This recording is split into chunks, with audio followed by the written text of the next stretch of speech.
Hello and welcome to Sound Librarian. My name is Stefan Schutz.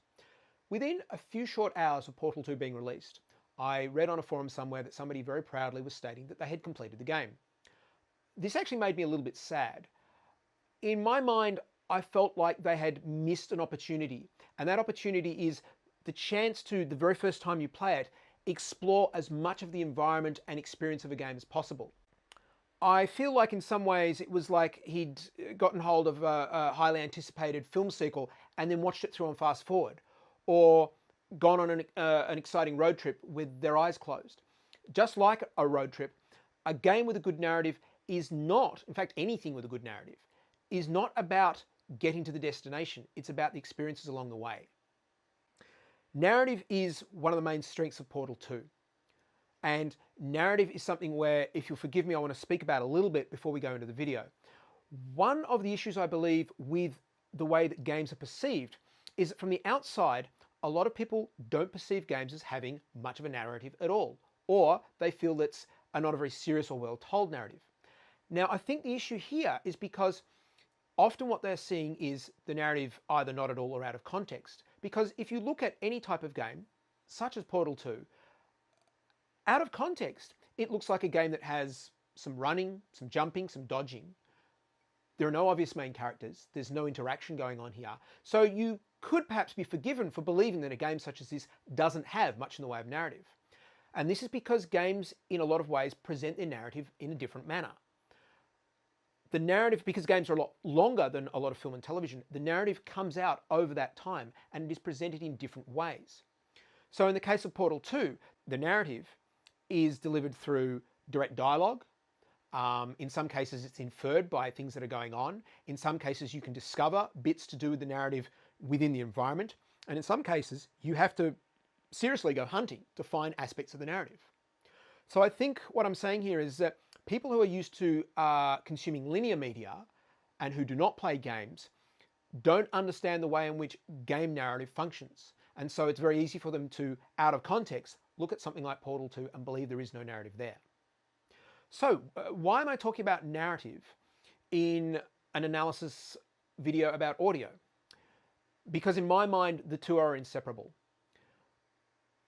The task of audio production for any form of media that has visuals associated with it is essentially to support the narrative, and in some cases to convey the narrative. And in something like Portal 2, the audio is inseparable to the narrative. So what we're going to do today by analysing the audio for Portal 2 is that we are going to be analysing aspects of the narrative. And so I think the two are very, very critically linked.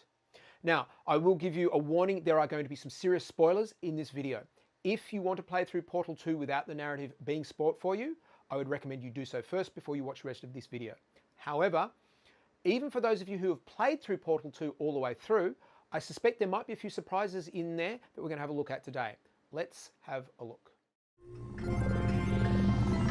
Good morning. You have been in suspension for 50 days. In compliance with state and federal regulations, all testing candidates in the Aperture Science Extended Relaxation Center must be revived periodically for a mandatory physical and mental wellness exercise. You will hear a buzzer. When you hear the buzzer, look up at the ceiling.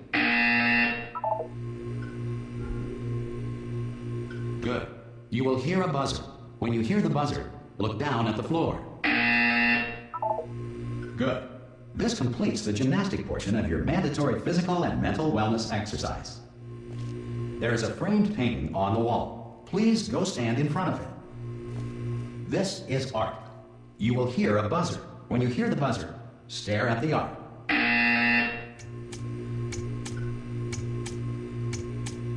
You should now feel mentally reinvigorated. If you suspect staring at art has not provided the required intellectual sustenance, reflect briefly on this classical music.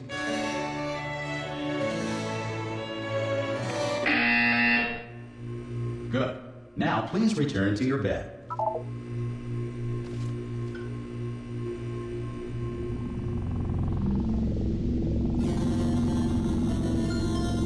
Good morning. You have been in suspension for 9999999. This courtesy call is to inform you that Anyone all in there? test subjects should vacate the enrichment Hello? center immediately. Any test subject Are you not emerging gonna from open the suspension door at this time at any will be time? assumed to have exercised his or her right Hello? to remain in extended No? relaxation For the Are you going to open this door? Because it's fairly urgent. Concerns regarding this policy, or if Oh, you just require open the a Spanish door. language That's too version of aggressive. this message, feel Hello, free to take a friend. complimentary piece Why of not open the stationery from door? this drawer in front of you and write us a letter.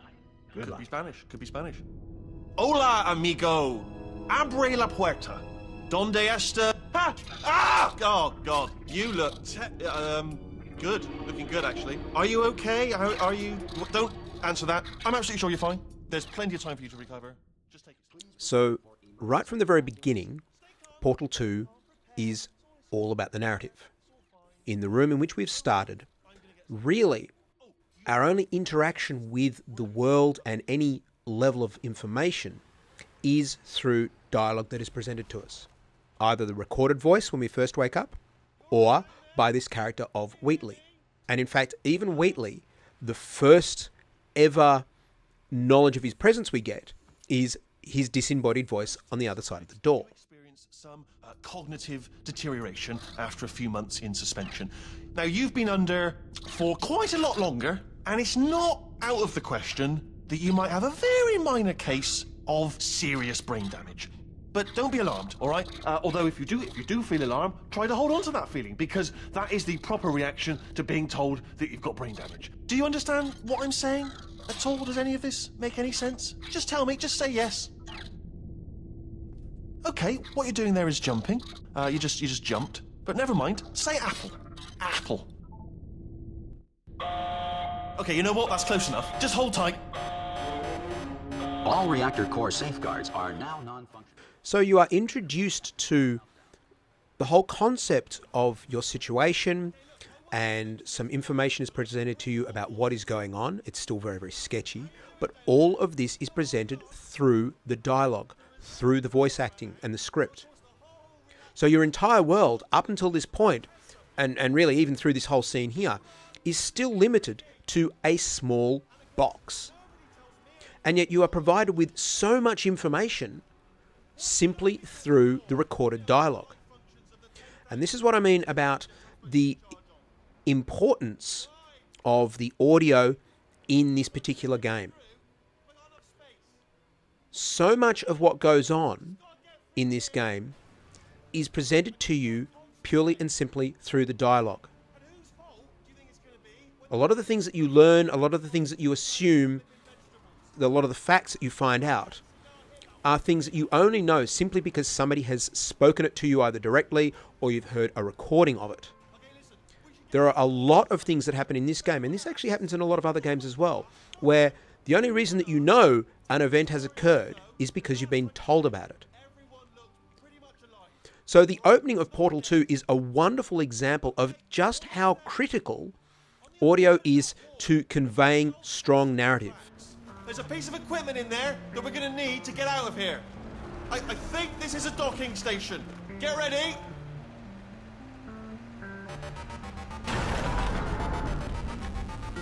Good news, that is not a docking station. So there's one mystery solved. I'm going to attempt a manual override. And in the case of Portal 2, the narrative is delivered so well. It's very well written, it's light-hearted. This whole scene here is such a wonderful introduction to the game that you're really, really motivated to just continue on because you want to know more of what's going on. The character that you've come across is quite entertaining, and it doesn't take itself too seriously. There we go.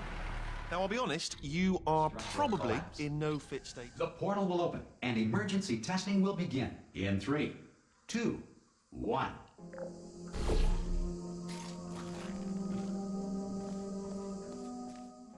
So now we get into the game, we get more of a feeling for what's going on from a sound point of view as well. Even in a dire emergency. If cube and button-based testing Now, one thing that Valve do very well in their sound design production is they have a very, very different approach to all the sounds that they create. They don't tend to go for the ordinary cliched style of the variety of sounds that you could have in a game world such as this. If you feel liquid running down your neck, relax, lie on your back, and apply immediate pressure to your temples. You are simply experiencing a rare reaction in which the material emancipation grill may have emancipated the ear tubes inside your head.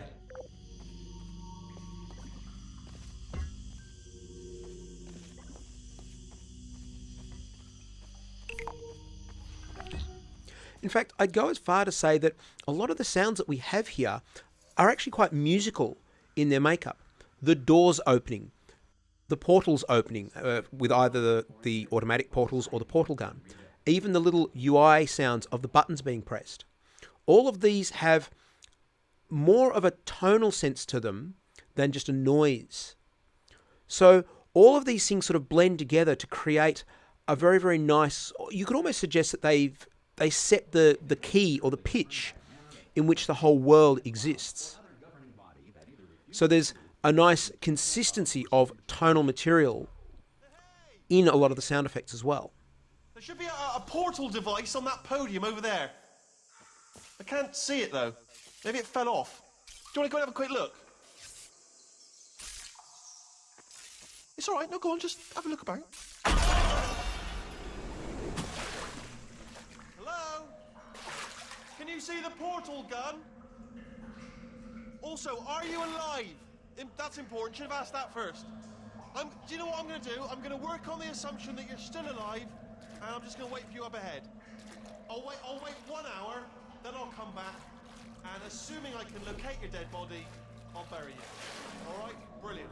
Go team. See you in an hour, hopefully. If you're not dead.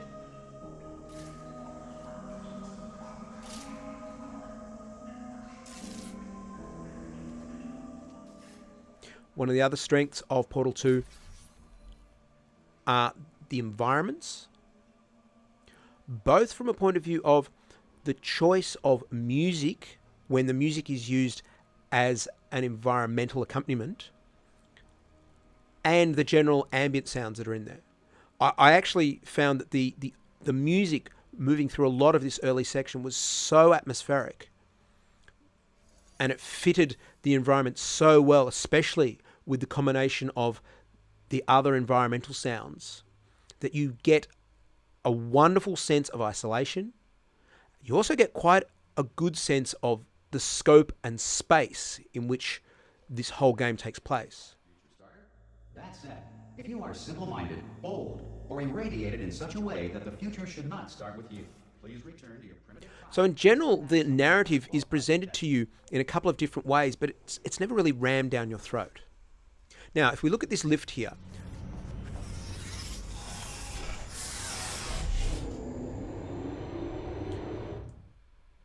now that lift journey that we just had then was quite short.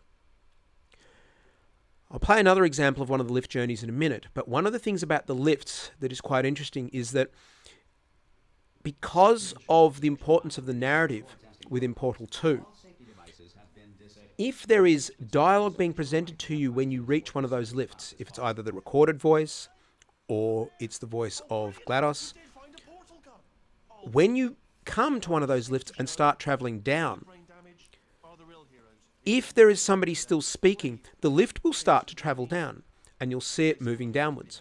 And that generally is the end of the level, but the level will not fade to black until the voice that's speaking has finished what it needs to say. This is a conscious decision on the part of the team at Valve to not just cut off what is being said and just for the sake of finishing the level. They give the narrative the courtesy of being able to be completed by having a mechanic where the lift will just continue down for as long as it needs to. You'll have the walls of the lift just scrolling past you. I've sometimes run through a level so quickly and got into the lift that there's been quite a bit of dialogue.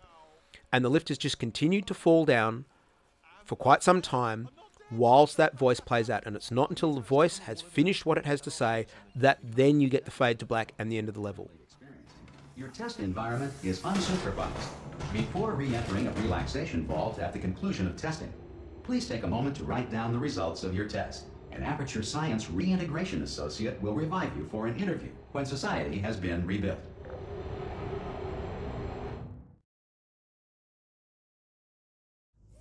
How have you been? I've been really busy being dead. You know, after you murdered me. You did what? Oh no! No, no, no, no, no! Oh no, no, no, no, no! Nah. Okay, look, we both said a lot of things that you're going to regret. But I think we can put our differences behind us. For science, you monster. I will say, though, that since you went to all the trouble of waking me up, you must really, really love to test. I love it too. There's just one small thing we need to take care of first.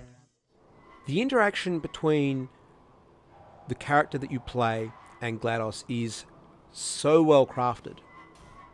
The character that you play does not say a single word throughout the game. So effectively it's a one-way conversation, and yet you really, really feel like you are engaging with the character of GLaDOS. She baits you, she criticizes you, she has a go at you about various things, but it is, again, entertaining to experience this interaction between your character and GLaDOS. And essentially all of it is telling you the story whilst you are going through what is otherwise basically a platforming game. It's a science puzzle platforming game in first-person perspective. And it's an interesting decision that Valve have taken to take what was a really quite good idea, good concept for a puzzle game that deals with physics with some clever portal ideas, and turn it into something that is so much more by having the entire game wrapped in this narrative that exists by what is most of the time a disembodied voice that is accompanying you through this process. So now we're going to talk about music some more. And in this particular room here, currently there is no music playing. It was part of an initiative to investigate how well test subjects could solve problems when they were catapulted into space. Results were highly informative. They could not. Good luck. Once you press the button and start this cube bouncing,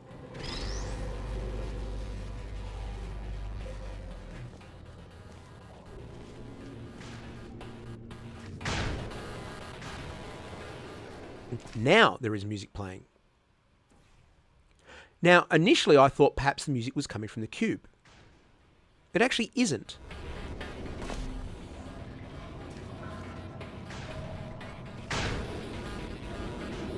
The music in this case is being generated at the point where the cube was released.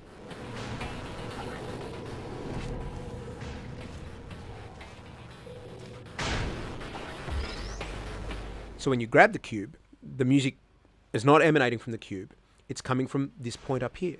This is a really interesting decision. They've added the music to the level and put it into the 3D space within the level.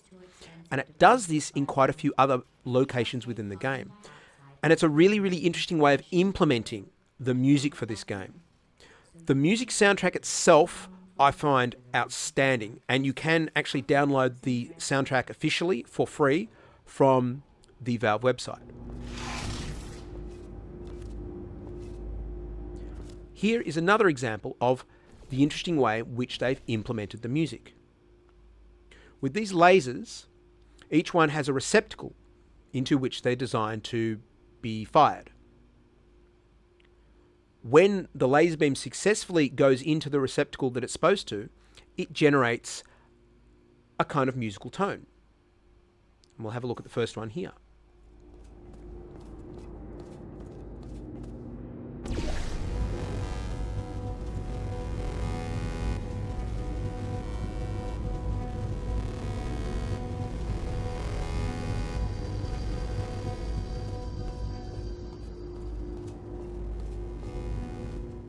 This piece of music for this level exists in multiple layers, and each one of those layers is dependent on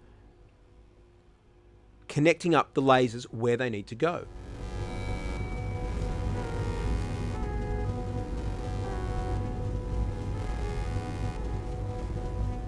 So when you successfully target all the lasers correctly, you get the full piece of music presented to you. I really, really love this approach to bringing the music into the world. This doesn't happen throughout the entire game. In some cases, you do have music accompanying you as a backdrop or as an ambience. That's not an uncommon thing in games. But in many levels, especially the test levels, the music actually appears and is created in all its different levels as you complete the puzzle.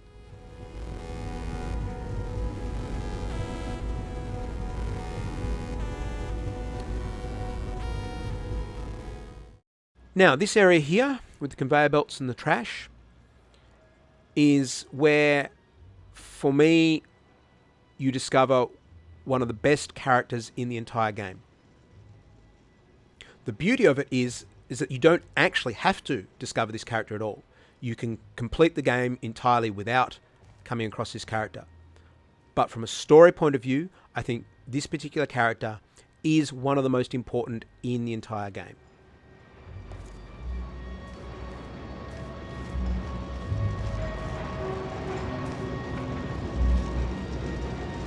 I'm different. Thank you. Get mad.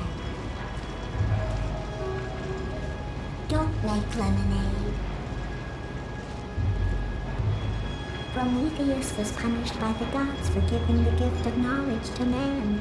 He was cast into the bowels of the earth and pecked by birds.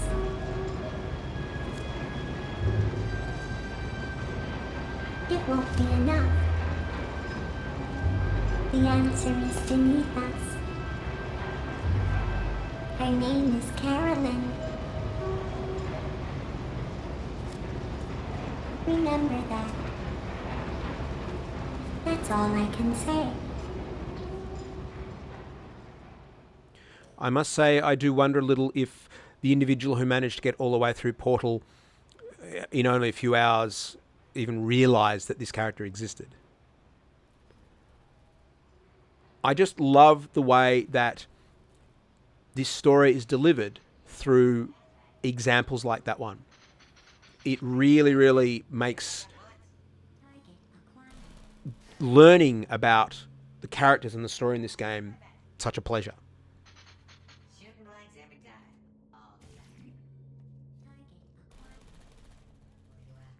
So in this room, there's something significant, and you can see here that there's one of the turrets, which is actually stuck behind the grill here. And this is another example of something which you could play through the entire game and didn't follow this up any further than noticing that the turret was there. But if you take the time to think about how you can interact with it, and again, we're using lasers, we discover that not only are we able to get rid of the turret, but that we've actually opened up another area.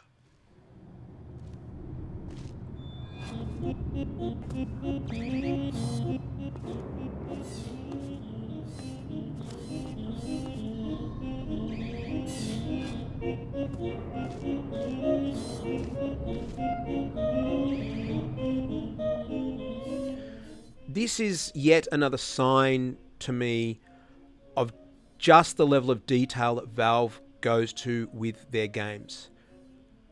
This room doesn't need to exist. They don't have to have added things like this. There's level building, there's music composition, there's so much that's gone into this little presentation. And it's like other details in the game. The room that you start in, when you wake up the second time, the pictures on the walls have actually changed. The hidden spaces for the lab rat character. And so many other things that exist purely to provide you with a reward for going to the trouble of playing this game as thoroughly as you can. And it's a sign of a good developer. Somebody who has the time and the motivation to make even the smallest details so well polished. It means that every aspect of this game has been produced to a very, very high level.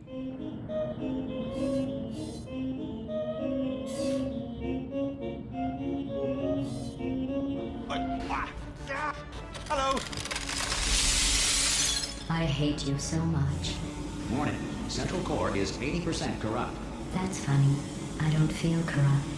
In fact, I feel pretty good. Alternate core detected. Oh, that's me they're talking about. To initiate a core transfer, please deposit substitute core in receptacle. Core transfer. Oh, you are kidding me. I've got an idea. Do what it says. Plug me in. Substitute core accepted. Substitute core. Are you ready to start the procedure? Yes. Corrupted core. Are you ready to start the procedure? No. Oh, yes, she is. No, no, no, no, no, no, no, no, no. Stalemate detected. Transfer procedure. And again, this mini boss fight here really is fairly simple. It's all about the interaction between GLaDOS, Wheatley, and yourself. So in some ways, what we've got here is a physics-based platform game and a very entertaining, light-hearted narrative that Valve have just beautifully married together.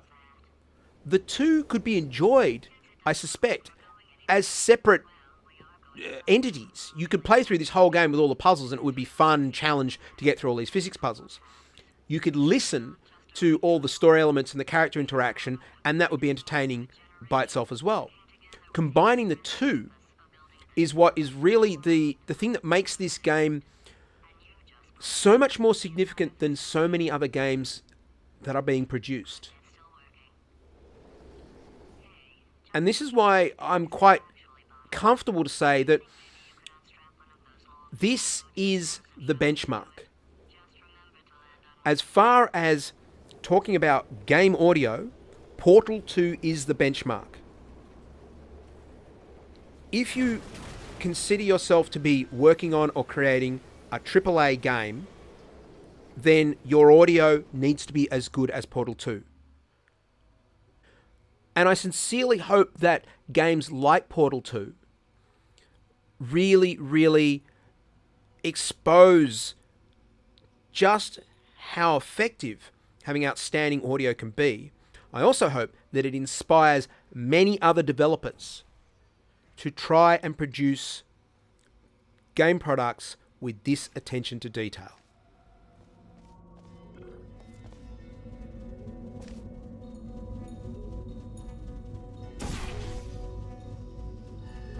Congratulations. Not on the test.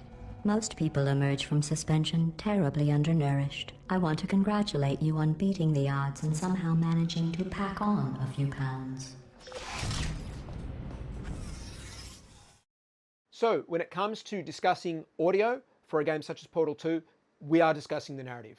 As I said, the two are linked together. And as you can see within Portal 2, there are story elements that are far less obvious and in some cases take some serious hunting to find them and to uncover more and more aspects of the story. And in my mind, that actually makes it a better story because it makes it a story that you want to keep finding more information out about. So there's Portal 2, and I'm sure there's a lot more hidden in there. So keep having a look and see what you find. Thank you for watching.